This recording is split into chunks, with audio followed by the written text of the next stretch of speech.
This segment of Naperville Sports Weekly is brought to you in part by the Daily Herald. Well, Marty, when you think about it, state team title, second highest pinfall as a team in state tournament history.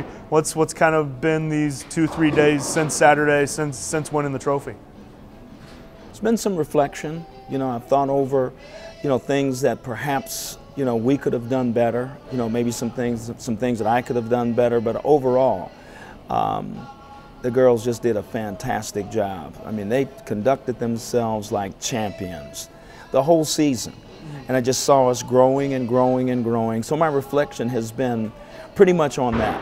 Not only the victory, but just how we got there, how much work it took and their willingness to do the work. That's what it boiled down to. They were willing to do the work. Now they've got they're reaping the rewards of that hard work. We talked a little bit about this on Saturday, but I kind of want to come back to it. The thing that kind of jumps out to me when I first were introduced to your guys' program was in 2011. Will does the story on Christina coming back, you working with her, and the thing you said was, if they'll listen. And it seemed like you could tell from the sound that was taken from that story that the girls were still a little wary. They were ready to listen, but not totally bought in. Over the past 2.5 years since then, it seems like there's been trust on both sides. There has, and it takes time, because anytime a new coach comes into a situation, there's going to be some change. There's going to be some times when everyone's uncomfortable as they're getting to know one another. And for me, it was going to be a culture change. And at first, there was some resistance to doing that. And as we finished our first season, I knew we were on the right road, because parents approached me and said they'd like for their girls to get private lessons. And once we started on that process, and I had a chance to work with them individually between seasons, and boy, we'd start in April, then we'd go straight through till October. Once we started doing that, they started seeing the improvement. And then they could see me in a different light, because now you're seeing me one-on-one as opposed to working with the entire group. And that became the buy-in. So I figured the second season, I said, well, we'll see some improvement, and we did, and I could see, okay, change the benchmarks, got them a little higher. They were achieving them. And then we did the private lessons again between seasons, and then last season, of course, we take third in the state, we win tournaments for the first time. So going into this season, everyone was on board. You guys won 4 of 6 tournaments last year. First third place trophy, or second third place trophy for the program, right, in the history of Waubonsie. Start out this year a little bit sluggish, and you guys as a team kind of had a talk, and it had a little bit of a bigger impact than you had expected it would. It surprised me. I talked to, in fact, a counselor at a church who's an associate pastor. They're dear friends of my wife and I. And the associate pastor, wife of the pastor, said, she said, here's what I suggest you do. You need to sit down and talk with your girls. They're athletes, of course, but you need to start to talk to them and ask them about how they felt. And she gave me some ideas, and so I just sat down and I just talked with the girls. And what I asked them to do is reflect on last season. Let's talk, how did you feel when you went into the tournaments? And so they all just started to say how they felt. And I ended up saying, all of that is still inside of you. Just have to let it come out. It's inside of you. The goal is to let it come out. Boy, it came out all right, And from that point on, the whole season flipped.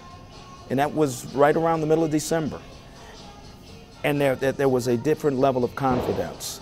This year, it was, I like to call it quiet resolve. Last year, they were a little nervous when we go. Now they're just calm. They were just plain calm. And from that point on, we began to win. Different than last season, when we won in January, then we started winning. We won one tournament by 589 pins. So the wins weren't 100 pins anymore. They were just, it shocked me. Exactly. It was fun to watch, So I think that just sitting down and talking with them, the whole idea of the video that you had an opportunity to see was, again, to get them to focus and realize that there's something inside and they need to let it out. The question mark about your team coming in this year was, you had 4 returning from a state team last year, and who was going to fill that 5th spot? And, Brianne Cura, 18 straight strikes against Mattia. Right. Sarah goes 30 clean. Right. What was that like for you as a coach, trying to decide who would fit best in that 5th spot? Yeah, that one was a challenge. What I did is I sat down with both of them, and I explained to them here's the situation. I've got 4 starters, and the 2 of you are really vying for that 5th spot. So what we're going to do in practice, at some point during the practice, I'm going to look at you and I'm going to say, I want you to bowl against each other. And that's going to help me decide who's going to start the tournament on Saturday. So I did this throughout January. And what I kept telling them both during practice was, listen, I've got to trust you. I said, I don't trust you yet. And if I don't trust you, I've got to trust you so then you can trust yourself, so then your teammates can trust you. So I said, here's what you have to understand. When you have an open frame, then it pressures the team and they start feeling like, oh God, I've got to close this frame. They've got to be able to relax and trust you and know you can close the frame. Both of them took that very, very seriously. And once they started to trust themselves, then everything turned for them. That was the tough challenge. All 6 girls had a personal first this season, which was really wonderful to watch. They all had we know Julie shot a couple of 300s, had her first 800. Mariana had her first 700. Rachel Felton won her first tournament as an individual and had her first 700. Charlie Barbary won 2 of the tournaments. She was the only one on the team to win 2. Well, we only had 3 wins, But she won 2 of them. Had a 299 game at Cherry Bowl, which was great. And of course, Brianne had the 18 strikes in a row. All of them have their new personal best in terms of average. And Sarah, one of the tournaments was 30 clean, and then at the sectional, she closes 59 out of 60 frames. So going into the state, I sat down again with all of them and I said, this will be the rotation. I said, Sarah's going to start. You're the 5th players. If she should stumble, then Brianne, then you're going to come in. So that's pretty much how we did it. But because they're a team and they trust me, then they were okay with it. Top 10 for Sarah individually at the state meet. Did you see that coming? I did not see that coming. The thing that I had confidence in about her was that she would close the frames. She started stringing strikes. She missed the spare Saturday and the girls were joshing her. They said, Sarah, do you feel all right? You missed the spare. It was great. Yeah, so I didn't see that coming, no. Now, I'm not going to ask you to give up your secret, but Cherry Bowl infamous for leaving 10 pins. Yes. And you were telling me that you had to search far and wide. Your girls were leaving 10 pins on Friday. Right. You had to search far and wide to figure out a solution. Yep. And I had tried all the adjustments that I knew to make. And there are a number of adjustments, to move a particular pin. None of them worked. And the solution was, we were at dinner, and the solution was sitting 15 feet away, and it was something that Sarah was doing, and so I made an adjustment based on that. We'll just leave it at that, and it worked. There was no question. We started moving the 10 pin, and that became the difference in that and the fact that I knew my girls would not wilt. 2 days is a long time to bowl under pressure. 12 games, that's not a lot of games. But under pressure over 2 days, if you're not in good physical condition, that much pressure will make you begin to wilt and you'll lose concentration.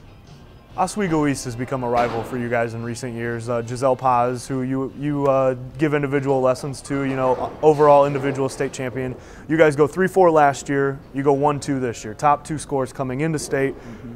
You guys get together on the 5th game of the 2nd day, sharing a couple lanes, and it seemed like your girls really rose to the occasion when that came about.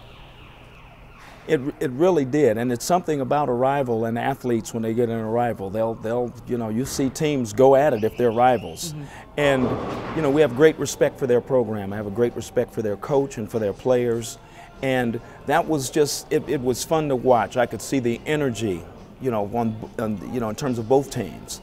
And, boy, but my girls, it's their rival. And so it's, what do you focus harder? Whatever that thing is, mm-hmm. they did it for sure. And in that 5th game, as you said, they just poured it on, and it was a great thing to watch. And then same thing in the afternoon on Saturday.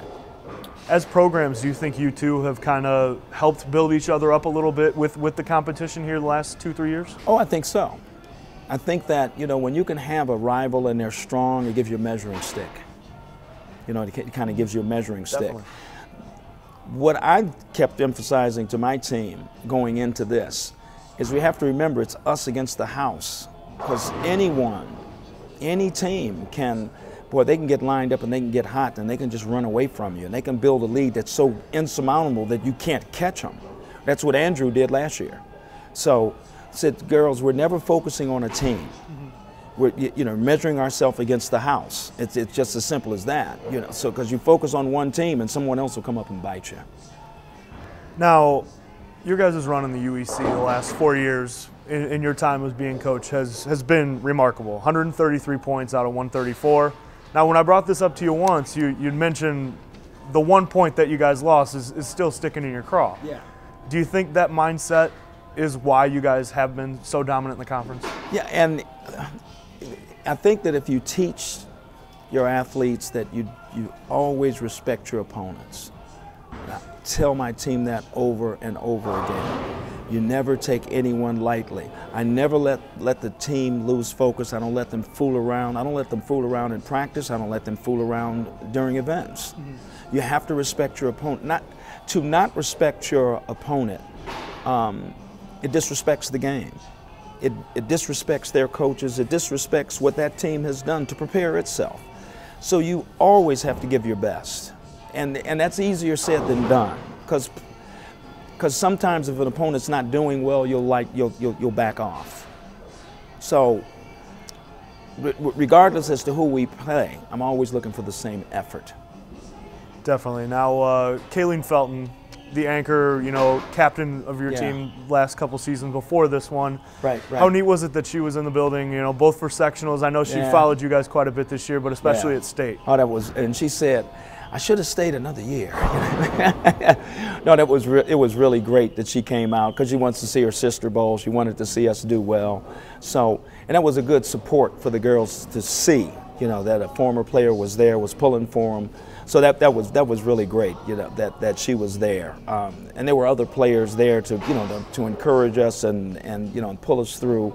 So that was really good. That was a tough one that's a tough one to replace. That was a tough one to replace. I mean, you figure it took us all the way until 2 weeks before the season ended. Mm-hmm. Because she's quite a fine player. So, but that was really cool that she was there to see the girls. They really appreciated that very much. Mariana and Charlie have been with you for all 4 years, started as freshmen. What kind of did they mean to the program in their time in it? You kind of built the program around them, so to speak. So, they're certainly going to be missed. Mariana did something, and I didn't know this, so one of the parents told I would, some of the things they do, I don't know, but she had done a group prayer, a week or so before sectionals. On her own. Mm-hmm. She said, girls, we're going to get together, and I'm glad she did, for sure. So we're going to miss, that kind of leadership, going to miss Charlie, But that happens in programs. Players, they graduate and they go on. So you've got to figure out how to close ranks. I got 3 strong players coming back. So now we got gaps to fill. And I'm sure Charlie and Mariana will come back and, you know, cheer them on. So it'll be good, yeah. Yeah, I'd be remiss if I didn't ask you how you feeling. I know we're 3 days removed from 2013, but you got to feel good with what you got coming back into 2014. A couple All-State bowlers. Yeah. This will be, you know, and we have time. You know, we have time. It's just February, so we have. So that's a good. It makes me feel good to know that we've got 3 that are that strong. You know, that are coming back. So we've got, you know, I've got work to do. You know, we've got work to do. We've got some time to get it done, but we've got some work we've got to do. And, you know, I'm not going to start in September. We'll start in April. Congratulations again. Hey, thanks so much. Hey, thank you. It was a pleasure.